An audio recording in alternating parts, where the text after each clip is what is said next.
ಜೀನಾಗೆ ಸಂಪಾದಕತ್ವದಲ್ಲಿ ಜಿಎನ್ಎಸ್ news ಸಾಗರಿಸುತ್ತದೆ ಆಚೆ ಈಚೆ. ಶನಿವಾರದ news ಅಪ್ಡೇಟ್ಗೆ ತಮಗೆ ಸ್ವಾಗತ. ಮುಖ್ಯಾಂಶಗಳು: ಸಾಗರ ಹೊಸನಗರ ಕ್ಷೇತ್ರದ ಮುಜರಾಯಿ ವ್ಯಾಪ್ತಿಯ ದೇವಸ್ಥಾನಗಳಿಗೆ ಶಾಸಕರಿಂದ ಚೆಕ್ ವಿತರಣೆ. ಪ್ರತಿ ವರ್ಷ 100 ದೇವಸ್ಥಾನಗಳಿಗೆ ಆರ್ಥಿಕ ಸಹಕಾರದ ಭರವಸೆ ನೀಡಿದ ಬೇಳೂರು. ಜೋಗ ಜಲಪಾತ ಸಾಗರ ಗಣಪತಿ ದೇವಾಲಯ ಅಭಿವೃದ್ಧಿ ಕುರಿತು ಶಾಸಕರಿಂದ ಮಾಹಿತಿ. ಸಂಘ ಪರಿವಾರದಿಂದ ಮಧ್ಯರಾತ್ರಿ ಅಖಂಡ ಭಾರತ ಸಂಕಲ್ಪ. ಮಾಜಿ ಯೋಧ ವೆಂಕಟೇಶ್ ಅವರಿಂದ ಧ್ವಜಾರೋಹಣ. ಅಖಂಡ ಭಾರತ ಸಂಕಲ್ಪ ಯಾತ್ರೆಯಲ್ಲಿ ರಾಜೇಶ್ ಗೌಡ ಪ್ರಪಂಚನ್ ಮಾತು. ಈಗ ಸುದ್ದಿಯ ವಿವರ. ನಮ್ಮ ಧಾರ್ಮಿಕ ಆಚರಣೆಗಳಿಗೆ ಯಾವುದೇ ಧಕ್ಕೆ ಬರಬಾರದು. ದೇವಸ್ಥಾನ ಸೇರಿದಂತೆ ಧಾರ್ಮಿಕ ಕೇಂದ್ರಗಳು ನಮ್ಮ ಸಂಸ್ಕೃತಿಯನ್ನು ಪ್ರತಿಬಿಂಬಿಸುತ್ತದೆ. ಅವುಗಳ ಶ್ರೇಯೋಭಿವೃದ್ಧಿಗೆ ಅಗತ್ಯ ಸಹಕಾರ ನೀಡಲಾಗುತ್ತದೆ ಎಂದು ಶಾಸಕ ಹಾಗೂ ಅರಣ್ಯ ಕೈಗಾರಿಕಾ ಅಭಿವೃದ್ಧಿ ನಿಗಮದ ಅಧ್ಯಕ್ಷ ಗೋಪಾಲಕೃಷ್ಣ ಬೇಳೂರು ತಿಳಿಸಿದರು. ಸಾಗರದ ಭಾರತೀ ತೀರ್ಥ ಸಭಾಭವನದಲ್ಲಿ ಶನಿವಾರ ಸಾಗರ ಹೊಸನಗರ ವಿಧಾನಸಭಾ ಕ್ಷೇತ್ರ ವ್ಯಾಪ್ತಿ ಮುಜರಾಯಿ ದೇವಸ್ಥಾನಗಳ ಅಭಿವೃದ್ಧಿಗೆ ಅನುದಾನ ನೀಡುವ ಕಾರ್ಯಕ್ರಮಕ್ಕೆ ಚಾಲನೆ ನೀಡಿ ಅವರು ಮಾತನಾಡುತ್ತಿದ್ದರು. ಗಣಪತಿ ದೇವಸ್ಥಾನ ವ್ಯವಸ್ಥಾಪನಾ ಸಮಿತಿ ಅಧ್ಯಕ್ಷ ಟಿವಿ ಪಾಂಡುರಂಗ ಮಾತನಾಡಿದರು. ವೇದಿಕೆಯಲ್ಲಿ ಸಾಗರ ನಗರಸಭಾ ಸದಸ್ಯರಾದ ಗಣಪತಿ ಮಂಡಗಳಲ್ಲಿ ಮಧುಮಾಲತಿ, ಪ್ರಮುಖರಾದ ಕಲಸೆ ಚಂದ್ರಪ್ಪ, ಕೆ ಹೊಳೆಯಪ್ಪ, ರಾಜು ಇನ್ನಿತರರು ಹಾಜರಿದ್ದರು. ಸಹನಾ ಭಟ್ ಪ್ರಾರ್ಥಿಸಿದರು. ಪ್ರಮೀಳಾ ಕುಮಾರಿ ಸ್ವಾಗತಿಸಿದರು. ತಹಶೀಲ್ದಾರ್ ರಶ್ಮಿ ಪ್ರಾಸ್ತಾವಿಕ ಮಾತನಾಡಿದರು. ದೀಪಕ್ ಸಾಗರ್ ಕಾರ್ಯಕ್ರಮ ನಿರ್ವಹಿಸಿದರು. ಕೃಷ್ಣ ಅಷ್ಟಮಿ ಆಗಿದ್ದರಿಂದ ನಿಮಗೆಲ್ಲರಿಗೂ ಶುಭಾಶಯಗಳನ್ನು ಕೋರ್ತಾ, ಈ ಶುಭ ಸಂದರ್ಭದಲ್ಲಿ ತಾವೆಲ್ಲರೂ ಭಾಗವಹಿಸಿದ್ದೀರಿ.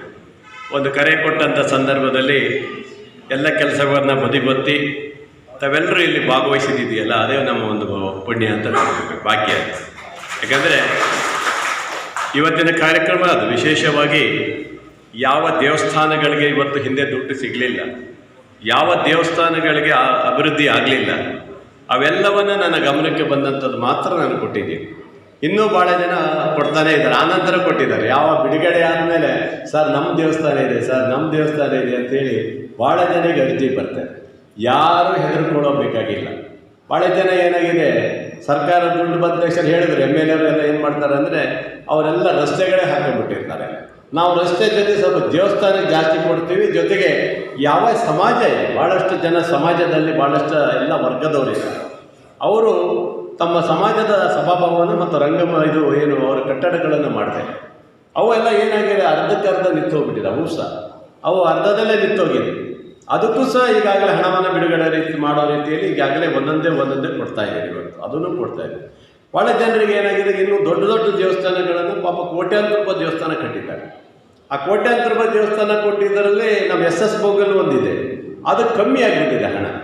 ಅದು ನನ್ನ ಗಮನದಿದೆ, MD ನನ್ನ ಗಮನದಿದೆ. ಅದಕ್ಕೂ ಸಹ ಈಗ ಹೆಚ್ಚಿನ ಹಣವನ್ನು ಕೊಡೋಕ್ಕಾಗುತ್ತೆ. ಕೆಳದಿಯ ಮಾರಿಕಂಬ ದೇವಸ್ಥಾನಕ್ಕೆ ಏನಾಗಿದೆ, ಅಲ್ಲೂ ಕಲ್ಲಿಂದ ಶಿಲೆಯಿಂದಲೇ ಮಾಡೋದ್ರಿಂದ ಅವರು ಕೋಟ್ಯಾಂತರ ರೂಪಾಯಿ ದುಡ್ಡು ಹಾಕಿ ಮಾಡಿದ್ದಾರೆ. ಅವ್ರಿಗೆ ಕೊಟ್ಟಿರೋದು ಕಮ್ಮಿ ಆಗಿದೆ. ಹಾಗಾಗಿ ಭಾಳಷ್ಟು. ಆಮೇಲೆ ನಮ್ಮ ಮಂಕಳೆ ದೇವಸ್ಥಾನದ ಸಹ ಭಾಳ ದೊಡ್ಡ ದೇವಸ್ಥಾನ ಇದೆ. ಆವಾಗ ಕೇಳಿದ್ರು ಎಮರ್ಜೆನ್ಸಿಗೆ 10 ಲಕ್ಷ ಏನೋ ಕೊಟ್ಟೇ ಇರಬೇಕು ನಾನು ಆ ಟೈಮಲ್ಲಿ. ಅಂದರೆ ಭಾಳಷ್ಟು ಇದೆ. ಮತ್ತು ಕೆಲವರಿಗೆ ಸಣ್ಣ ದೇವಸ್ಥಾನಕ್ಕೆ ಚೆನ್ನಾಗೇ ಬಂದಿದೆ. ಅವರಿಗೆ 5 ಕೇಳೋರು 7-8 ಲಕ್ಷ ಎಲ್ಲ ತಗೊಂಡಿದ್ದಾರೆ. ಒಟ್ಟಿನಲ್ಲಿ ಒಂದು ಸುಮಾರು 94 ದೇವಸ್ಥಾನಗಳಿಗೆ ಅಭಿವೃದ್ಧಿ ಇದರಲ್ಲಿ ತಗೊಂಡಿದ್ದಾರೆ. ಅದರಲ್ಲಿ ಏನಾಗಿದೆ, ಕೆಲವೊಂದು ಲಿಸ್ಟು ಬಿಟ್ಟೋಗಿದೆ, ಅವರಿಗೆ ಕೊಡೋಕ್ಕೆ ಬರೋಲ್ಲ. ಅವರಲ್ಲಿ ಬೇರೆ ದಾಖಲೆ ಇಲ್ಲ, ಇದಿಲ್ಲ, ಏನೂ ಇಲ್ಲ. ಒಂದು 10 ದೇವಸ್ಥಾನ ಮತ್ತೆ ವಾಪಸ್ ಬಂದಿದೆ. ಅವರಿಗೆ ದುಡ್ಡು ಕೊಡೋಕ್ಕೆ ಬರಲ್ಲ. ನರಸಿಂಹಮೂರ್ತರು ಇಲ್ಲೇ ಇದ್ದಾರೆ, ನಮ್ಮ PA ಆಗಿದ್ದರು ನರಸಿಂಹಮೂರ್ತರು ಇಲ್ಲೇ, ಅವ್ರು ಗೊತ್ತಿದೆ, ಅವರೆಲ್ಲ ನೋಡಿದಾರಲ್ಲ. ಏನಂತ ಹೇಳಿದ್ರೆ ಇದು ಅದು ವಾಪಸ್ ಬಂದಿದೆ. ಆ ದುಡ್ಡನ್ನು ನಾವೀಗ ಏನಂದರೆ ಬೇರೆಯವ್ರಿಗೆ ಕೊಡಬೇಕಾಗಿದೆ. ಆ ದುಡ್ಡನ್ನು ನಾವು ಮತ್ತೆ ದೊಡ್ಡ ದೊಡ್ಡ ದೇವಸ್ಥಾನಕ್ಕೆ ಏನು ಕೊಡಬೇಕು ಕೊಡಲಿಕ್ಕೆ ಇದೆ. ಮತ್ತು ಈ ವರ್ಷನೂ ದುಡ್ಡು ಬರುತ್ತೆ. ಈ ವರ್ಷವೂ ಸಹ ನಿಮಗೆ ದುಡ್ಡಿದೆ. ಈ ವರ್ಷವೂ ನೀವು ಏನು ನನಗೆ ಅರ್ಜಿ ಮತ್ತೆ ಕೊಟ್ಟಿದ್ದೀರಿ, ಯಾರ್ಯಾರು ಅರ್ಜಿ ಕೊಟ್ಟಿದ್ದೀರಿ ಅವ್ರಿಗೆಲ್ರಿಗೂ ಬಿಡುಗಡೆ ಮಾಡುವಂಥ ಕೆಲಸ ನಾನು ಮಾಡ್ತೀನಿ. ಯಾಕಂದರೆ ನಮಗೆ ಖುಷಿ ಆಗುತ್ತೆ. ಒಂದು ಯಾವುದೋ ಒಂದು ಹಳ್ಳಿಯ ಜನ, ಹಳ್ಳಿಯ ಇವತ್ತು ಎಲ್ಲ ಅಲ್ಲಿ ಬಡ ಒಂದು ಹಳ್ಳಿ ಇರ್ಬೋದು, ಸಣ್ಣ ಹಳ್ಳಿ ಇರ್ಬೋದು, ದೊಡ್ಡ ಹಳ್ಳಿ ಇರ್ಬೋದು, ಸಣ್ಣ ಇದಿರ್ಬೋದು. ಆ ಜನರು ನಾವಿವತ್ತು ದೇವಸ್ಥಾನ ಕಟ್ಟಿದ್ವಿ ಅಂತ ಬಂದಿದ್ದಾರಲ್ಲ, ಅದೇ ಒಂದು ದೊಡ್ಡ ಸಾಧನೆ ಆಗ್ತದೆ. ಯಾಕಂದರೆ ಹಳ್ಳಿಯ ಹಿಂದುಳಿದ ವರ್ಗದವರು ಇರ್ತಾರೆ, SC ಕಾಲೋನಿಯವರು ಇರ್ತಾರೆ. ಅವರು ಸಹ ನಮ್ಮಲ್ಲಿ ಒಂದು ಚೌಡಮ್ಮ, ಯಕ್ಷಮ್ಮ ಮತ್ತು ಶನೇಶ್ವರ ದೇವಸ್ಥಾನ ಕಟ್ಟಬೇಕು ಅಂತ ಬರ್ತಾರಲ್ಲ, ಆವಾಗ ಒಂದು ಖುಷಿ ಆಗುತ್ತೆ. ಕಟ್ಟರ ಕಣೋ, ನೀವು ಕಟ್ಟಬೇಕು ಕಣೋ, ನೀವು ಒಂದು ದೇವಸ್ಥಾನ ಕಟ್ಟಬೇಕು, ನಿಮ್ಮಲ್ಲೂ ಒಂದು ಬೆಳಕಾಗಬೇಕು, ನಿಮಗೂ ಆ ದೇವ್ರ ಶಕ್ತಿ ಕೊಡಬೇಕು ಅನ್ನೋ ರೀತಿ ಬರುತ್ತೆ. ಎಲ್ಲ ವರ್ಗದವರು ಬಂದಾಗ ಇಲ್ಲಿ ನಮ್ಮಲ್ಲಿ ಎಲ್ಲ ಸಮಾನತೆ ಇದೆ.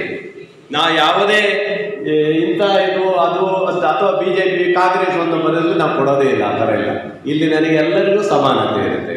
ಬಿಟ್ಟು ಮುಂದುಗಡೆ ಒಂದು ಒಳ್ಳೆ ಪಾರ್ಕ್ ಮಾಡಬೇಕಂತ ಹೇಳಿ ಮಾಡಿದ್ದೀನಿ. ಈಗ ಒಂದು ಒಳ್ಳೆ ಪಾರ್ಕು ಅಂದರೆ ಗಣಪತಿ ದೇವಸ್ಥಾನದಲ್ಲಿ ಬಂದವರು ಆ ಪಾರ್ಕಲ್ಲಿ ಕೂತು ಅಲ್ಲಿಂದ ಆರಾಮಾಗಿ ಹೋಗಬೇಕು ಅನ್ನೋ ರೀತಿಯಲ್ಲಿ, ಮತ್ತು ಸಂಜೆ ಮಕ್ಕಳೆಲ್ಲರೂ ಬಂದರೆ ಆಟ ಆಡಲಿಕ್ಕೂ ಬೇಕಾಗುವ ರೀತಿಯಲ್ಲಿ ಒಂದು ಪಾರ್ಕ್ ಮಾಡಬೇಕು. ದೇವಸ್ಥಾನವನ್ನು ಮುಂದುಗಡೆ ಅದೇ ಕೇರಳ ಮಾದರಿಯಲ್ಲಿ ಮಾಡಬೇಕು ಅನ್ನೋದು ಉದ್ದೇಶ ಇಟ್ಕೊಂಡು ಮಾಡಿದ್ದೀವಿ. ಕಲ್ಯಾಣ ಮಂಟಪಕ್ಕೂ ಸಹ ಅದಕ್ಕೂ ಸಹ ದುಡ್ಡನ್ನು ಇಟ್ಟುಕೊಂಡು ಅದನ್ನು ಸಹ ರಿಪೇರಿ ಮಾಡಿಸ್ಬಿಟ್ಟು ಸಣ್ಣ ಪುಟ್ಟ ಯಾವುದಾದ್ರು ಒಂದು ಮದುವೆ ಮಾಡಲಿಕ್ಕೆ ಅಲ್ಲಿ ಒಂದು ಅಡುಗೆ ಮನೆ ಇಲ್ಲ, ಒಂದು ಅಡುಗೆ ಒಂದು ಮನೆ ಮಾಡಿಕೊಟ್ರೆ ಯಾವುದಾದ್ರು ಒಂದು ಸಣ್ಣ ಪುಟ್ಟ ಒಂದು ಕಾರ್ಯ ಮಾಡಲಿಕ್ಕೆ ಬಡವರಿಗೆ ಅಥವಾ ಇನ್ನೊಬ್ಬರು ಮಾಡಲಿಕ್ಕೆ ಅವಕಾಶ ಇರೋದ ರೀತಿಯಲ್ಲಿ ಮಾಡಬೇಕು ಅನ್ನೋ ಒಂದು ಚಿಂತನೆಯನ್ನು ನಾವು ಇಟ್ಕೊಂಡಿದ್ದೀವಿ. ಇವತ್ತು ಅಭಿವೃದ್ಧಿ ಅಂದ ತಕ್ಷಣ ಇವತ್ತು ಭಾಳ ಜನರಿಗೆ ಇರ್ಬೋದು, ಇವತ್ತು ಮಾಡಲಿ ಅಭಿವೃದ್ಧಿ ಬರೀ ದೇವಸ್ಥಾನ ಒಂದೇ ಅಲ್ಲ, ರಸ್ತೆಗಳು ಈ ವರ್ಷ ಅಂತೂ ಮಳೆಗಾಲದಲ್ಲಿ ಭಾಳ ಹಾಳಾಗೋಗಿದೆ. ಅದಕ್ಕೆ ಈಗ ಸರ್ಕಾರ ನಮಗೆ ಹತ್ತತ್ರ ಬೇಕಾದಷ್ಟು ಒಂದು ದುಡ್ಡನ್ನು ಈಗ ಬಿಡುಗಡೆ ಮಾಡ್ತಾ ಇದ್ದಾರೆ. ಈ ಸರಿ ಮೊನ್ನೆ ಏನಾಯಿತು, ಭಾಳಷ್ಟು ರಸ್ತೆಗಳಿಗೆ ನಮಗೆ ಗುದ್ಲಿ ಪೂಜೆ ಮಾಡಿದ್ದೀವಿ. ಆದರೆ ಜೂನು 10ಕ್ಕೆ ಮಳೆ ಆಗೋದು ಈ ಸರಿ ಇದಕ್ಕೆ ಬಂದು ಮೇ 18ಗೆ ಶುರು ಆಗ್ಬಿಟ್ಟಿದೆ. ಮೇ 18ಗೆ ಮಳೆ ಶುರುವಾದ ಇವತ್ತಿಗೂ ಬಿಟ್ಟಿಲ್ಲ ನೋಡಿ, ಈಗಲೂ ಹೊಡಿತಾನೆ ಇದೆ ಅಂತ ಹೇಳಿದ್ರೆ ನಮಗೆ ನೋಡಿ ಹೆಂಗಿದೆ ಅಂತ ಹೇಳಿ ಬಂದು ಎಷ್ಟು ಮನೆಗಳು ಬಿದ್ದೋದು ಅಂದರೆ ಪಾಪ, ಒಂದು ಮರ ಬಿದ್ದು ಮನೆ ಬಿದ್ದು ಹೋಗೋದು, ಹಂಗೆ ಕುಸಿದು ಬಿದ್ದು ಹೋಗೋದು, ಇವೆಲ್ಲ ಸಮಸ್ಯೆಗಳು ಭಾಳ ಆಗಿವೆ. ಆದರೂ ಸಹ ಇಲ್ಲಿಂದ ಬಂದವರು ಸಿಗಂದೂರಿಗೆ ಹೋಗ್ತಾರೆ, ಸಿಗಂದೂರಿಂದ ವರದಹಳ್ಳಿ ಹೋಗ್ತಾರೆ, ವರದಹಳ್ಳಿಯಿಂದ ನಿಮ್ಮ ಒಡಂಬೈಲಿಗೆ ಹೋಗ್ತಾರೆ, ಅಲ್ಲಿಂದ ಜೋಗಕ್ಕೆ ಹೋಗ್ತಾರೆ. ಇವೆಲ್ಲವನ್ನ ಸಂಪರ್ಕ ಇಟ್ಕೊಂಡೆ ನಾವು ಕೆಲಸ ಮಾಡಬೇಕಾಗಿತ್ತು ಇವತ್ತು. ಅದಕ್ಕಾಗಿ ಇವತ್ತು ಜೋಗಪಾಧಿಕಾರಿಗೂ ಸಹ ಈಗಾಗಲೇ 194 ಕೋಟಿ ರೂಪಾಯಿನ ಬಿಡುಗಡೆ ಮಾಡಿ ಇಡೀ ರಾಜ್ಯದ ಜನ ಯಾವಾಗಲೂ ಜೋಗಪಾಲಿಸಿ ಬರೋ ರೀತಿಯಲ್ಲಿ ಒಳ್ಳೆ ಸುಂದರವಾಗಿ ಈಗ ಮಾಡಕ್ಕೆ ಶುರು ಮಾಡಿ. ಎಟ್ ಟೈಮ್ ಒಂದು ಸರಿಗೆ 5,000 ಜನ ನಿಂತ್ಕೊಂಡು ಜೋಗಪಾಲ್ಸನ್ನು ನೋಡಬೇಕು. ಒಂದೇ ಸರಿಗೆ 5,000 ಜನ ಬಂದರೂ ಅಲ್ಲಿ ರಶ್ ಆಗಬಾರ್ದು, ಆ ರೀತಿ ಮಾಡಿ ಅಲ್ಲಿ KRS ಥರ ಎಂಥದ್ದು ಇದು ಬರ್ತಲ್ಲ, ಕಾರಂಜಿ ಮೌಂಟೇನ್, ಅದನ್ನು ಮಾಡಬೇಕನ್ನೋದಿದೆ. ಅವೆಲ್ಲವನ್ನು ಇಟ್ಕೊಂಡು ದೊಡ್ಡ ದೊಡ್ಡ ಮಟ್ಟದ ಒಂದು ಯೋಜನೆಗಳನ್ನು ನಾವು ಹಾಕ್ಕೊಂಡಿದ್ದೀವಿ. ಈಗಾಗಲೇ ಕೆಲಸ ಶುರುವಾಗಿದೆ, ಅದನ್ನು ಸಹ ಪ್ರವಾಸಿಗ ಬಂದು ಬಹುಶಃ ಒಡಂಬೈಲ್ ಹೇಳಿದರು, ಮನುಷ್ಯ ಆದವನು ಓಡಾಡೋಕ್ಕಾಗ್ತಿರಲಿಲ್ಲ ಒಡಂಬೈಲ್ ರಸ್ತೆ. ಇಷ್ಟಿಷ್ಟು ದೊಡ್ಡ ಹೊಂಡ ಬಿದ್ದು ಬಿಟ್ಟು ಆ ಭಾಗದ ದೇವಸ್ಥಾನಕ್ಕೆ ಹೋಗೋಕ್ಕಾಗ್ತಿಲ್ಲ. ಆ ಸ್ವಾಮೀಜಿಯವರೆಲ್ಲ ಬಂದು ಸರ್ ಒಂದು ರಸ್ತೆ ಅಂತ ಹೇಳಿದ ತಕ್ಷಣವೇ ಇಮಿಡಿಯೇಟ್ಲಿ 4.25 ಕೋಟಿ ರೂಪಾಯಿ ಕೊಟ್ಟು, 4.25 ಕೋಟಿ ಕೊಟ್ಟು ಸಂಪೂರ್ಣವಾದಂಥ ರಸ್ತೆ ಪಾಪ ಅವ್ರು ಮಾಡಿಕೊಟ್ಟೆ. ಅವ್ರಿಗೆ ಭಾಳ ಜನ ಹೋಗ್ತಾರೆ, ಒಡಂಬೈಲಿ ಭಾಳ ಜನ ಹೋಗ್ತಾರೆ. ಅದನ್ನು ರಸ್ತೆ ಮಾಡಿ ಕ್ಲೀನಾಗಿ ಮಾಡಿಕೊಟ್ಟಿದ್ದೀನಿ, ತುಂಬ ಚೆನ್ನಾಗಾಗಿದೆ. ಅಲ್ಲೂ ಕೊಟ್ಟಿದ್ದೀನಿ, ಹೆಣ್ಣೆದು ಬೇಕಾಗಿತ್ತು ಪಾಪ ಅವರಿಗೂ. ಭಾಳ ಒಂಚೂರು ಟಾರ್ ಇರಲಿಲ್ಲ, ಹಿಂದೆ ನಾನೇ ಟಾರ್ ಮಾಡಿಕೊಟ್ಟಿದ್ದೇನೆ ಸತೀಶ್, ಅದು ಹಿಂದೆ ನಾನು ಮಾಡಿದ್ದದು. ಅಲ್ಲಿವರೆಗೆ ಯಾರು ಕೈ ಹಾಕಿರಲಿಲ್ಲ. ಕೊನೆಗೆ ಇವತ್ತು ಅಷ್ಟು ಚಂದವಾಗಿ ಮಾಡಿಕೊಟ್ಟಿದ್ದರೆ ನಮ್ಮ ಕನಸಿರುತ್ತವೆಲ್ಲ. ಹಾಗಾಗಿ ಇಡೀ ನಿಮ್ಮ ಬಹುಶಃ ನಿಮ್ಗೆ ಅನಿರ್ಬೋದು, ನನಗೆ ಶಿಕ್ಷಣ ಕ್ಷೇತ್ರ ಅಂದರೆ ಭಾಳ ಇಷ್ಟ. ಮಕ್ಕಳಕ್ಕೆ ಯಾವುದೇ ತೊಂದರೆ ಆಗಬಾರ್ದು. ಕಾಲೇಜ್ ಇರ್ಬೋದು, ಹೈಸ್ಕೂಲ್ ಇರ್ಬೋದು, ಮಿಡ್ಲ್ ಸ್ಕೂಲ್ ಇರ್ಬೋದು, ಯಾವುದೇ ಇದ್ದರೂ ಸರ್ ಸ್ಕೂಲಲ್ಲಿ ಓದೋ ಮಕ್ಕಳಿಗೆ ಆದ್ಯತೆ ನಾವು ಕೊಡಲೇಬೇಕು. ಶಿಕ್ಷಣಕ್ಕೆ ಯಾವ ಮಕ್ಕಳಿಗೂ ತಪ್ಪಿಸ್ಕೊಳಕ್ಕೆ ನಾವು ಬಿಡೋದಿಲ್ಲ. ಇವತ್ತು ಆ ರೀತಿ ಇವತ್ತು ನಮ್ಮಲ್ಲಿದೆ. ಅದರಿಂದ ಅವರಿಗೆ ಒತ್ತು ಕೊಡಬೇಕು. ಕಾಲೇಜುಗಳು ಸುಮಾರು 20 ವರ್ಷ ಇವತ್ತಿಗೂ ಒಂದು ಸುಣ್ಣ ಬಣ್ಣ ಕಂಡಿಲ್ಲ. ಎಲ್ಲ ಸುಣ್ಣ ಬಣ್ಣ ಕಾಣಬೇಕು, ಇವತ್ತು ಪೇಂಟ್ ಇಲ್ಲದೆ ಕೂತ್ಬಿಟ್ಟಿದ್ದವು, ತುಂಬ ಇದಾಗೋಗಿದೆ. ಈಗ ಅದಕ್ಕೆ ಆದ್ಯತೆ ನಾನು ಕೊಡ್ತಾ ಇದ್ದೀನಿ. ಎಲ್ಲ ಕಾಲೇಜಿನ, ಡಿಗ್ರಿ ಕಾಲೇಜಿನ ಹಿಡಿದು PUC ಕಾಲೇಜಿನ ಹಿಡಿದು ಪ್ರತಿ ಒಂದು ಕಾಲೇಜಿಗೂ ಫಸ್ಟ್ ಸುಣ್ಣ ಬಣ್ಣ ಹೊಡಿಬೇಕು ಅನ್ನೋದು ಸಹ ನಾವು ಎಷ್ಟು ಕೊಟ್ಟಿದ್ದೀರಿ? 5 ಇನ್ನೂ ಕೊಡ್ತೀನಿ, ಅದು ಮುಂದುವರೆದ ಭಾಗನ ಕೊಡ್ತೀನಿ. ಯಾಕಂದರೆ ತುಂಬ ಚೆನ್ನಾಗಿ ಮಾಡಿದ್ದೀರಿ, ಎಲ್ಲ ಚೆನ್ನಾಗಿ ಮಾಡಿದ್ದೀರಿ. ಇಷ್ಟೆಲ್ಲ ಆಗಿ ಇವತ್ತು ಇಡೀ ನಮ್ಮ ಭಾವೈಕ್ಯದಲ್ಲಿ ಇವತ್ತು ಧರ್ಮ ಏನು ಹೇಳಿದ್ದಾರೆ, ಇವತ್ತು ನಾವು ನಂಬಿಕೆ ಭಕ್ತಿ ಭಾಳ ಇರುತ್ತೆ ನಮಗೆ. ಆ ಭಕ್ತಿ ಇರಬೇಕಾದ್ರೆ ನಾವು ಗುಡಿ ಗೋಪುರಗಳನ್ನು ಕಟ್ಟುವ ಮೂಲಕ, ಪೂಜೆ ಪುರಸ್ಕಾರ ಮಾಡೋ ಮೂಲಕ ನಮ್ಮ ಜೀವನದ ಗುರಿಯನ್ನು ಸಾಧಿಸೋಕ್ಕೆ ಒಳ್ಳೆಯ ಅವಕಾಶ ಇವಾಗ ಸಿಕ್ಕಿದೆ. ಬಾಕಿಯವರೆಲ್ಲ ಕೊಡ್ತಾರೋ ಬಿಡ್ತಾರೋ ಗೊತ್ತಿಲ್ಲ, ನಾನು ಮಾತ್ರ ನೆಕ್ಸ್ಟ್ ಇಯರು ಒಂದು 100 ದೇವಸ್ಥಾನ ಕೊಟ್ಟೇ ಕೊಡ್ತೀನಿ, ಮತ್ತು ಬಿಡೋದಿಲ್ಲ. ಪ್ರತಿ ವರ್ಷನೂ 100 ದೇವಸ್ಥಾನಕ್ಕೆ ಇದ್ದೇ ಇರುತ್ತೆ. ಪ್ರತಿ ವರ್ಷನೂ 100 ದೇವಸ್ಥಾನ ಕೊಟ್ಟೇ ಕೊಡ್ತೀನಿ. ಬೇಕಾದ್ರೆ ಕಮ್ಮಿ ಆದರೂ ಹೆಚ್ಚು ಕಮ್ಮಿ ಮಾಡೋಣ. 100 ದೇವಸ್ಥಾನ ಬಹುಶಃ ಅಷ್ಟಿಲ್ಲ, ಈಗ ಕಮ್ಮಿ ಆಗಿದೆ. ಈಗ ನನಗೆ ಹತ್ರ ಅರ್ಜಿ ಬಂದರೆ 30-40 ಬಂದಿದೆ. ಯಾರು ಎಷ್ಟು ಅರ್ಜಿ ಕೊಡ್ತಾರೆ ಆ ವರ್ಷ. 1947ರ ಮಧ್ಯರಾತ್ರಿ ದೇಶ ಸ್ವತಂತ್ರ ಪಡೆಯುವಾಗ ನಡೆದ ಘಟನೆಗಳು ಯುವ ಪೀಳಿಗೆ ತಿಳಿದುಕೊಳ್ಳಬೇಕು. ಅಂದಿನಿಂದ ಇಂದಿನವರೆಗೂ ಹಿಂದೂಗಳನ್ನು ಹಿಮ್ಮೆಟ್ಟಿಸುವ ಕೆಲಸ ನಿರಂತರವಾಗಿ ನಡೆದಿದೆ ಎಂದು ಬಜರಂಗ ದಳದ ವಿಭಾಗ ಸಂಯೋಜಕ ರಾಜೇಶ್ ಗೌಡ ತಿಳಿಸಿದರು. ಸಾಗರದ ವಿಶ್ವ ಹಿಂದೂ ಪರಿಷತ್ ಮತ್ತು ಬಜರಂಗ ದಳದ ವತಿಯಿಂದ ಗುರುವಾರ ಮಧ್ಯರಾತ್ರಿ 12ಕ್ಕೆ ಆಯೋಜಿಸಿದ್ದ ಅಖಂಡ ಭಾರತ ಸಂಕಲ್ಪ ಯಾತ್ರೆಯಲ್ಲಿ ಅವರು ದಿಕ್ಸೂಚಿ ಭಾಷಣ ಮಾಡುತ್ತಿದ್ದರು. ಬಜರಂಗ ದಳದ ದಕ್ಷಿಣ ಪ್ರಾಂತ್ಯ ಪ್ರಮುಖ ಪ್ರಭಂಜನ್ ಸೂರ್ಯ, ನಿವೃತ್ತ ಯೋಧ GS ವೆಂಕಟೇಶ್ ಮಾತನಾಡಿದರು. ವಿಶ್ವ ಹಿಂದೂ ಪರಿಷತ್ ಜಿಲ್ಲಾಧ್ಯಕ್ಷ ಪ್ರತಿಮಾ ಜೋಗಿ ಕಾರ್ಯಕ್ರಮದ ಅಧ್ಯಕ್ಷತೆ ವಹಿಸಿದ್ದರು. ಬಜರಂಗ ದಳದ ಜಿಲ್ಲಾ ಸಂಯೋಜಕ ಸಂತೋಷ್ ಶಿವಾಜಿ, ಮಾಜಿ ಸಚಿವ ಹರತಾಳು ಹಾಲಪ್ಪ, ಪ್ರಮುಖರಾದ TD ಮೇಘರಾಜ್, ಶ್ವೇತಾ, ನಾರಾಯಣಮೂರ್ತಿ, ಮಂಜುಗೌಡ, ನವೀನ್ ಎಳವರಸಿ, ಕಿರಣ್ ಗೌಡ, ಪ್ರವೀಣ್ KV ಇನ್ನಿತರರು ಹಾಜರಿದ್ದರು. ಅಖಂಡ ಭಾರತವನ್ನಾಗಿ ಮಾಡುವೆನು, ಭಾರತವನ್ನು ಜಗನ್ಮಾತೆಯನ್ನಾಗಿ ಮಾಡುವೆನು. ಭಾರತ್ ಮಾತಾ ಕಿ ಜೈ. ನಾನು ಹೇಳಿಕೆ ಒಬ್ಬ ಸೈನಿಕ, ನನ್ನ ಹತ್ರ ಕೋವಿ ಕೊಟ್ಟರು ಗುಂಡು ಹಾರಿಸೋದಷ್ಟೇ ಬರ್ತದೆ, ಮಾತಾಡಲಿಕ್ಕೆ ಬಹಳ ಕಷ್ಟ ಆಗ್ತದೆ. ಆದರೂ ಕೂಡ ನೀವು ನನ್ನ ಗೌರವದಿಂದ ಇಂತಹ ಒಂದು ಪವಿತ್ರವಾಗಿರ್ತಕ್ಕಂಥ ಧ್ವಜಾರೋಹಣಕ್ಕೆ ಕರೆದಿದ್ದೀರಿ ಅಂತಂದ್ರೆ ಒಬ್ಬ ಸೈನಿಕನಾಗಿ ನಾನು ಈ ಒಂದು ಸಂಘಟನೆಗೆ ಕೃತಜ್ಞತೆಯನ್ನ ಅರ್ಪಿಸ್ತೇನೆ. ಚಂದನ ಹೈ ಇಸ್ ದೇಶ ಕಿ ಮಾಟಿ, ತಪೋ ಭೂಮಿ ಹರ್ ಗ್ರಾಮ ಹೈ, ಹರ್ ಬಾಲಾ ದೇವಿ ಕಿ ಪ್ರತಿಮಾ, ಬಚ್ಚಾ ಬಚ್ಚಾ ರಾಮ ನಿಮ್ಮದೇ ಹಾಡು. ಈ ಪ್ರತಿಯೊಂದು ಹುಟ್ಟಿರ್ತಕ್ಕಂಥ ಪ್ರತಿಯೊಬ್ಬ ಮಗುವು ಕೂಡ ಒಂದು ಸೈನಿಕನೇ. ಅವ್ರು ಬೇಕಾದ್ರೆ ಗಡಿಯಲ್ಲಿ ಯುದ್ಧ ಮಾಡ್ತಕ್ಕಂಥ ಸೈನಿಕ ಇರ್ಬೋದು, ಕೃಷಿ ಕಾರ್ಯದಲ್ಲಿ ತೊಡಗಿರ್ತಕ್ಕಂಥವ್ರು, ವ್ಯಾಪಾರದಲ್ಲಿರ್ತಕ್ಕಂಥವ್ರು, ರಾಜಕೀಯದಲ್ಲಿ ಇದ್ದಿರ್ತಕ್ಕಂಥ ಪ್ರತಿಯೊಬ್ಬರು ಅವರವರ ಕೆಲಸವನ್ನು ಅವರು ಮಾಡಿದ್ರೆ, ಸ್ವಚ್ಛವಾಗಿ ಮಾಡಿದ್ರೆ, ನಾವು ಪುನಃ ಮತ್ತೊಮ್ಮೆ ರಣಾಂಗಣಕ್ಕೆ ಹೋಗಿ ಯುದ್ಧ ಮಾಡಬೇಕು ಅಂತಿಲ್ಲ. ಅವರವರ ಕಾರ್ಯದಲ್ಲಿ ಯಾರು ಕಲ್ಲಿರದಾಗಿ ಸ್ವಚ್ಛತೆಯಿಂದ, ಪ್ರಾಮಾಣಿಕತೆಯಿಂದ, ನಿಷ್ಠೆಯಿಂದ ಮಾಡ್ತಾರೋ ದೇಶವನ್ನು ಕಟ್ಟಲಿಕ್ಕೆ ಅದೇ ಸಾಕು ಅಂತೇಳಿ ನನ್ನ ಭಾವನೆ. ಖಂಡಿತವಾಗಿಯೂ ಇದನ್ನ ನಾವೆಲ್ಲರೂ ಅನುಸರಿಸ್ಕೊಂಡು ಹೋಗ್ಬೇಕು. ಯಾಕಂದ್ರೆ ಹಿಂದಿನವರು ಬಹಳಷ್ಟು ಶ್ರಮ ಪಟ್ಟು ನಮಗೆ ಒಂದು ಸ್ವತಂತ್ರ ಅಂತಕ್ಕಂಥದ್ದು ಕೊಟ್ಟು ದೇಶವನ್ನ ನಮ್ಮ ಕೈ ಕೊಟ್ಟಿದ್ದಾರೆ. ಇದನ್ನು ಉಳಿಸ್ಕೊಂಡು ಬೆಳೆಸ್ಕೊಂಡು ಹೋಗ್ತಕ್ಕಂಥದ್ದು ನಮ್ಮೆಲ್ಲರ ಜವಾಬ್ದಾರಿ. ನಾನು ನಿಜವಾಗ್ಲೂ ಒಬ್ಬ ಸೈನಿಕನಾಗಿ ಹೇಳ್ತೇನೆ ಅಂತಂದ್ರೆ, ನಾನು 1981ರಲ್ಲಿ ಆರ್ಮಿ ಸೇರಿತ್ತು. 2001ರಲ್ಲಿ 20 ವರ್ಷಗಳ ನಿರಂತರ ಸರ್ವಿಸಿನ ನಂತರ ವಾಲಂಟರಿ ರಿಟೈರ್ಮೆಂಟ್ ಬಂದಿದ್ದು. ಬಟ್ ನಾನು ಕಂಡಿರ್ತಕ್ಕಂಥ ಅತ್ಯುತ್ತಮವಾಗಿರ್ತಕ್ಕಂಥ ಒಬ್ಬ ಡಿಫೆನ್ಸ್ ಮಿನಿಸ್ಟರ್ ಅಂದ್ರೆ ಜಾರ್ಜ್ ಫರ್ನಾಂಡಿಸ್. ನಮ್ಮ ಇಡೀ ದೇಶದಲ್ಲೇ ಕೂಡ ಅವ್ರು ಅವತ್ತೇ ಹೇಳಿದ್ರು, ನಮಗೇನಾದ್ರೂ ಶತ್ರುಗಳು ಅಂತಿದ್ರೆ ಅದು ಚೈನಾ ಮಾತ್ರ ಅಂತ ಹೇಳಿ. ಅದನ್ನ ಅವಾಗ ಯಾರು ನಂಬಿರ್ಲಿಲ್ಲ. ಆದರೆ ನಮ್ಮಂತ ಪರಿಸ್ಥಿತಿ ಈಗ ಬಂದಿದೆ. ಪಾಪ ಅವ್ರ ಮೇಲೆ ಬಹಳಷ್ಟು ಆಪಾದನೆಗಳು ಬಂತು. ಬಟ್ ಏನೇ ಆಪಾದನೆಗಳ ಬಗ್ಗೆ ಒಬ್ಬ ಪ್ರಾಮಾಣಿಕ ವ್ಯಕ್ತಿ ಅದನ್ನೆಲ್ಲ ನಿಷ್ಠೆ ಸತ್ಯನ ಸುಳ್ಳ ಅಂತ ನಮಗೆ ಗೊತ್ತಿಲ್ವನ್ರಿ. 800 ವರ್ಷಗಳ ಕಾಲದಿಂದ ನಡೆಸ್ಕೊಂಡು ಬಂದಿರುವಂತಹ ಒಂದು ಪರಂಪರೆಯನ್ನ ನಾವು ಒಬ್ಬ ಪೋಸ್ಟ್ ಕಾರ್ಡ್ ಆಗ್ತಾನೆ ಅಂತಂದ್ರೆ ಅದು ಸರಿನಾ ತಪ್ಪು ಯೋಚನೆ ಮಾಡುವಂತ ಸ್ಥಿತಿಗೆ ನಾವು ಬಂದ್ಬಿಟ್ಟಿದ್ವಿ.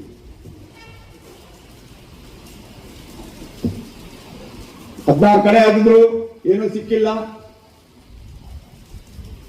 ಮತ್ತೆ ಮತ್ತೆ ಇನ್ನೂ ಅಗಿಬೇಕು ಅಂತಿದ್ದಾರೆ. ಅದ್ರ ಹಿಂದೆ ಒಂದು ದೊಡ್ಡ ಕೈವಾಡ ಇದೆ. ಇಲ್ಲಿಯ ಸರ್ಕಾರನೂ ಸಮೇತ ಅದರೊಳಗಡೆ ಇನ್ವಾಲ್ವ್ ಆಗಿದೆ. ನಾವು ಯಾರು ಪ್ರಶ್ನೆನೇ ಮಾಡ್ತಾ ಇಲ್ಲ ಇದನ್ನ. ನಾವು ಸರ್ಕಾರವನ್ನ ರಾಜಕೀಯವಾಗಿ ನೋಡ್ತಾ ಇದೀವಿ. ಕಾಂಗ್ರೆಸ್ ಬಿಜೆಪಿ ಅಂತ ಅವರು ಆ ಧರ್ಮಕ್ಷೇತ್ರದ ವಿರುದ್ಧ ಅಲ್ಲಿರುವಂತಹ ಕಮ್ಯುನಿಸ್ಟರನ್ನ ಎತ್ಕಟ್ಟುವಂತಹ ಕೆಲಸವನ್ನ ಇವರೇ ಮಾಡಿರೋರು. SIT ಕೊಡುವ ಮುಂಚೆ ಯೋಚನೆ ಮಾಡಬೇಕಾಗಿತ್ತು.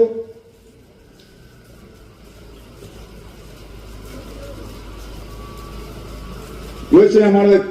ಧರ್ಮಸ್ಥಳದ ಕ್ಷೇತ್ರ 62,000 ಹಿಂದೂ ಕುಟುಂಬಗಳಿಗೆ ಕೆಲಸವನ್ನು ಕೊಟ್ಟಿದೆ.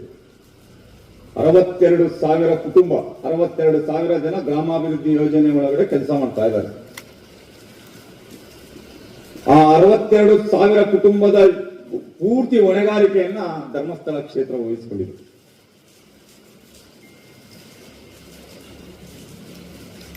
ಯಾರ ಒಬ್ಬ ಸಮೀರ ಅವಾಗ ಮಾಮಾದಲ್ಲಿ ಜಿನ್ನ ದೇಶವನ್ನು ನೋಡ್ದ, ಇವನ್ ಯಾರ ಬಂದ ಹಿಂದೂ ಸಮಾಜವನ್ನು ನೋಡಿಯಕ್ ಸಾಧ್ಯ ಇಲ್ಲ ಬಿಡಿ, ಅದು ಪ್ರಶ್ನೆ ಬೇರೆ. ಆದ್ರೆ ನಾವು ಚಿಂತೆ ನಮ್ಮ ಹಿಂದೂ ಸಮಾಜ ರಾಮನ ಮೇಲೆ ಆಕ್ರಮಣ ಮಾಡಿದ್ದಾಯ್ತು, ಈ ಕಡೆ ತಿರುಪತಿ ತಿಮ್ಮಪ್ಪನ ಮೇಲೆ ಆಕ್ರಮಣ ಮಾಡಿದ್ದಾಯ್ತು. ತಿರುಪತಿ ತಿಮ್ಮಪ್ಪನ ದೇವಸ್ಥಾನದಲ್ಲಿ ಕ್ರಿಶ್ಚಿಯನ್ರನ್ನು ಬಿಟ್ಟರು. ಮಂಜುನಾಥ ಸ್ವಾಮಿ ದೇವಸ್ಥಾನಕ್ಕೆ ಬಿಡುವ ಪ್ರಯತ್ನ ಮಾಡಿದ್ರು ಈ ಹಿಂದೆ, ಆದ್ರೆ ಅಣ್ಣಪ್ಪ ಸ್ವಾಮಿ ಒಪ್ಪಿಲ್ಲ. ಈಗ ಕೇರಳದಿಂದ ಒಂದಿಷ್ಟು ಕಮ್ಯುನಿಸ್ಟರನ್ನು ಇಟ್ಕೊಂಡು ಇಲ್ಲಿರುವಂತಹ ಹಿಂದೂಗಳಲ್ಲಿ ಎತ್ಕಟ್ಟುವಂತಹ ಕೆಲಸವನ್ನು ಮಾಡ್ತಾ ಇದ್ದಾರೆ. ಹಿಂದೂಗಳಿಂದನೇ ವಿರೋಧವನ್ನ ವ್ಯಕ್ತಪಡಿಸುವಂತಹ ಕೆಲಸ ಮಾಡ್ತಾ ಇದ್ದಾರೆ. ಇದೆಲ್ಲ ಸ್ವತಂತ್ರ ಪೂರ್ವದಲ್ಲೂ ನಡೆದಿದೆ, ಈಗಲೂ ನಡೀತಾ ಇದೆ. ಆದ್ರೆ ನಾವೆಲ್ಲ ಹಿಂದೂಗಳು ಎಚ್ಚೆತ್ಕೋಬೇಕು. ಯಾತಕ್ಕಾಗಿ ಎಚ್ಚೆತ್ಕೊಬೇಕು ಅಂತ ಅಂದ್ರೆ, ನಮ್ಮ ಪೂರ್ವಜರು ನಮಗೆ ಉಳಿಸ್ಕೊಟ್ಟೋಗಿರುವಂತಹ ದೇಶವನ್ನ ನಾವು ಉಳಿಸ್ಕೋಬೇಕಾಗಿದೆ. ನಾವು ಆ ದೇವಸ್ಥಾನವನ್ನೇ ಉಳಿಸ್ಕೊಂಡಿಲ್ಲ ಅಂತಂದ್ರೆ, ಆ ದೇವಸ್ಥಾನದ ಆಚರಣೆಗಳನ್ನು ಉಳಿಸ್ಕೊಂಡಿಲ್ಲ ಅಂತಂದ್ರೆ, ಆ ದೇವಸ್ಥಾನವನ್ನ 800 ವರ್ಷಗಳ ಕಾಲ ಉಳಿಸ್ಕೊಂಡು ಬಂದಿರುವಂತಹ ಆ ಮನೆತನವನ್ನ ನಾವು ಉಳಿಸ್ಕೊಂಡಿಲ್ಲ ಅಂತಂದ್ರೆ ನಾವು ದೇಶವನ್ನ ಉಳಿಸ್ಕೊಳ್ತೀವ? ಯೋಚನೆ ಮಾಡ್ಬೇಕು ಹಿಂದೂ ಸಮಾಜ. 10ನೇ ತಾರೀಕಿನ ಮಧ್ಯರಾತ್ರಿ ಏನಾಯ್ತು ಅಂತೇಳಿ ಅಂತ ನಾವೆಲ್ಲರೂ ತಿಳ್ಕೋಬೇಕು. ಯಾಕಂದ್ರೆ ಈಗ ನಮ್ಮ ಪ್ರಾಂತ ಸಂಯೋಜಕರಾದ ಪ್ರಬಣ್ಣವರು ಸವಿಸ್ತಾರವಾಗಿ ಒಂದಿಷ್ಟು ವಿಷಯಗಳನ್ನು ತಿಳಿಸಿದ್ದಾರೆ. ನಾವೆಲ್ಲರೂ ಸಹ ಎಲ್ಲ ಹಿರಿಯರಿದ್ದೀವಿ, ಈಗ ಮುಗಿಸ್ತೋರಿದ್ದೀವಿ. ಆದ್ರೆ ನಾವೆಲ್ಲೂ ಸಹ ಇಷ್ಟು ವಿಷಯಗಳನ್ನ ನಮ್ಮೆಲ್ಲಾ ಪಠ್ಯಕ್ರಮಗಳಲ್ಲಿ ನಾವು ಓದಲೇ ಇಲ್ಲ. ಯಾಕೆಂದ್ರೆ ಸ್ವತಂತ್ರದ ನಂತರ ಎಲ್ಲವನ್ನ ಮರೆಮಾಚುವಂತಹ ಕೆಲಸ ಕಾಂಗ್ರೆಸ್ ಅವತ್ತಿಂದಲೂ ಮಾಡ್ಕೊಂಡ್ ಬಂದಿದೆ. ಸ್ವತಂತ್ರ ಪೂರ್ವದಲ್ಲೂ ಹಿಂದೂಗಳನ್ನ ಹಿಮ್ಮೆಟ್ಟಿಸುವಂತಹ ಕೆಲಸವನ್ನ ಅವತ್ತೂ ಮಾಡಿದೆ, ಇವತ್ತೂ ಮಾಡ್ತಾ ಇದೆ. ಸ್ವತಂತ್ರಕ್ಕೋಸ್ಕರ ಲಕ್ಷಾಂತರ ಸೈನಿಕರು, ದೇಶಭಕ್ತರು ತಮ್ಮ ಪ್ರಾಣವನ್ನ ತ್ಯಾಗ ಮಾಡಿದ್ದಾರೆ. ಪ್ರಬಣ್ಣರು ಹೇಳ್ತಾ ಇದ್ರು, 4 ಜನ ನಾವೇ ಸ್ವತಂತ್ರವನ್ನ ಕೊಡಿಸಿದ್ವಿ, ನಮ್ಮಿಂದನೇ ಸ್ವತಂತ್ರ ಸಿಕ್ತು, ಅದೊಂದು ಹೆಜ್ಜೆ ಮುಂದೋಗಿ ಅಹಿಂಸೆಯಿಂದ ಮಾತ್ರ ಸ್ವತಂತ್ರ ಸಿಕ್ತು ಅಂತ ಹೇಳ್ತಾ ಇದ್ದಾರೆ. ಆದ್ರೆ ಯಾರು ಅಹಿಂಸೆಯನ್ನ ಪ್ರತಿಪಾದನೆ ಮಾಡಿದ್ರು ಅವರು ನಮ್ಮ ದೇಶಕ್ಕೆ ಬರುವ ಮುಂಚೆ ಸ್ವತಂತ್ರ ಹೋರಾಟ ಶುರುವಾಗಿತ್ತು. 1857 ಶುರುವಾಗಿದ್ದು ಪ್ರಥಮ ಸ್ವತಂತ್ರ ಸಂಗ್ರಾಮ. ಅದನ್ನ ಬ್ರಿಟಿಷರು ತಿರುಚಿದ್ರು. ಆದ್ರೆ ಈ ವಿಷಯಗಳನ್ನು ಯಾರು ನಮಗೆ ಪಠ್ಯಕ್ರಮಗಳಲ್ಲಿ ತಿಳಿಸಲಿಲ್ಲ. ಯಾಕಂದ್ರೆ ನಮಗೆ ಎಲ್ಲಿ ಓದ್ಬಿಟ್ರೆ ಎಲ್ಲರೂ ದೇಶಭಕ್ತರಾಗ್ಬಿಡ್ತಾರೋ ಅಂತ. ಆದ್ರೆ ನಿಜವಾಗ್ಲೂ ಆಗ್ಬೇಕಾಗಿರ್ತಕ್ಕಂಥ ಕಾರ್ಯಕ್ರಮ ಇದೇ ಕಾರ್ಯಕ್ರಮ, ಅಖಂಡ ಭಾರತ ಸಂಕಲ್ಪ ಕಾರ್ಯಕ್ರಮ. ನಮ್ಮ ದೇಶದ ಇತಿಹಾಸ ಏನೆಲ್ಲ ಆಯ್ತು ಅನ್ನುವಂಥದ್ದನ್ನು ಒಂದ್ಸರಿ ನೆನಪು ಮಾಡ್ಕೊಳ್ಬೇಕಂತ ಸಂಗತಿ. ಇತಿಹಾಸದಲ್ಲಿ ಕೆಲವು ಹಿರಿಯರು ಹೇಳುತ್ತಾರೆ, ಯಾರು ಇತಿಹಾಸವನ್ನ ಅವಲೋಕನ ಮಾಡೋದಿಲ್ಲ ಅವನಿಗೆ ಭವಿಷ್ಯಕ್ಕಿಲ್ಲ. ಹಾಗಾಗಿ ನಮ್ಮ ದೇಶದ ಇತಿಹಾಸ ಹೇಗೆ ನಡ್ಕೊಂಡು ಬಂತು, ಇವತ್ತಿನ ಶಾಲಾ ಮಕ್ಕಳಲ್ಲಿ ಸ್ವತಂತ್ರ ದಿನಾಚರಣೆ ಅಂತಂದ್ರೆ ಒಂದು ಪೇಜಲ್ಲಿ 4-5 ಸಾಲುಗಳಲ್ಲಿ ಮುಗಿಸ್ತಾರೆ. ಇನ್ನು ಶಾಲೆಗಳಲ್ಲಿ ಯಾವುದೋ ಒಂದು ಸಿಹಿಯನ್ನ ಕೊಟ್ಟು ಅವತ್ತೊಂದು ರಜಾ ಕೊಟ್ಟು ಕಾರ್ಯಕ್ರಮದಲ್ಲಿ ಮುಗಿಸ್ತಾರೆ. ಆದ್ರೆ ನಿಜವಾದ ಇತಿಹಾಸ ಬಂದ್ರೆ ಇವತ್ತಿನ ಯುವ ಸಮಾಜ ಸೆಟೆದು ನಿಲ್ತಾರೆ. ಆ ಇತಿಹಾಸವನ್ನ ಮುಚ್ಚಿಟ್ಟು ನಮಗೆ ಅಹಿಂಸೆಯಿಂದ ಸ್ವತಂತ್ರ ಬಂತು, ಕೇವಲ ಇವರಿಂದ ಮಾತ್ರ ಸ್ವತಂತ್ರ ಬಂತು, ಇಷ್ಟನ್ನು ಮಾತ್ರ ಹೇಳ್ಕೊಡ್ತಾ ಬಂದು ಅದು ಏನ್ ನಡೀತು, ವಾಸ್ತವವಾಗಿ ನಮಗೆ ಸ್ವತಂತ್ರ ಹೇಗೆ ಬಂತು ಅನ್ನುವಂಥದ್ದು ಭಾರಿ ಅವಶ್ಯಕತೆ ಇರತಕ್ಕಂಥ ವಿಷಯ. ಅದು ಇದು ಶನಿವಾರದ ಸಮಗ್ರ ಸುದ್ದಿ. ನಿರಂತರ ಸುದ್ದಿಗಾಗಿ ನೋಡ್ತಾ ಇರಿ GNS ನ್ಯೂಸ್. ನಮಸ್ಕಾರ.